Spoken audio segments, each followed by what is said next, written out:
Að raða í stafrófsröð, það getur verið mjög mikilvægt og sérstaklega fyrir okkur sem erum að styðja við þá sem að nýta sér þessa leið til tjáskipta. Að hafa orðin í stafrófsröð getur hjálpað okkur til þess að finna þau orð sem við leitum af því að við vitum að A er framar í stafrófsröðinu heldur en P eða hvernig sem það er. Það er hægt að raða í stafrófsröð með mjög einföldum hætti og mér langar að benda ykkur á það ef þið breytið rúðustærð og fyrir þá orðalista þá sem að þið hafið sjálf búið til og svo breytið þið rúðustærðinni þannig að myndirnar vera annarkvort stærri eða minni að þá getur stafrófsröðin ruglast.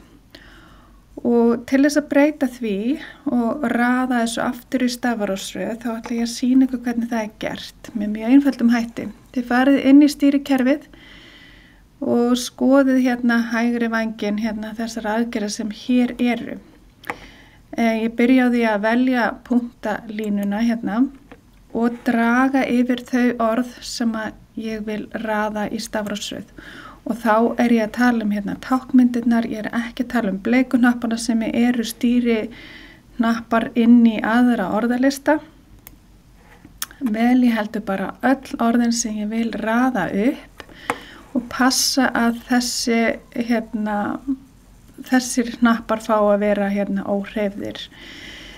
Nú vil ég bara að þessi hluti fari í stafrófsröð og með því að smella hér á þennan þá raðar hún orðunum aftur upp í stafrófsröð. Þannig að nú segi ég bara lokið og sé það að hér er komin stafrófsröð.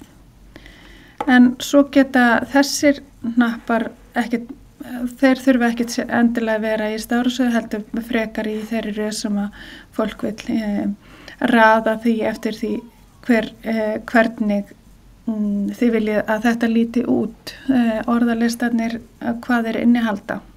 Og svo getum við prófað, farið inn í morgunmatinn, hér þessi listi í stafrófsröð.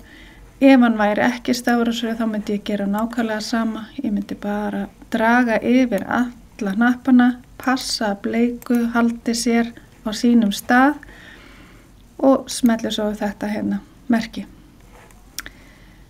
Þá er það bara komið. Takk fyrir.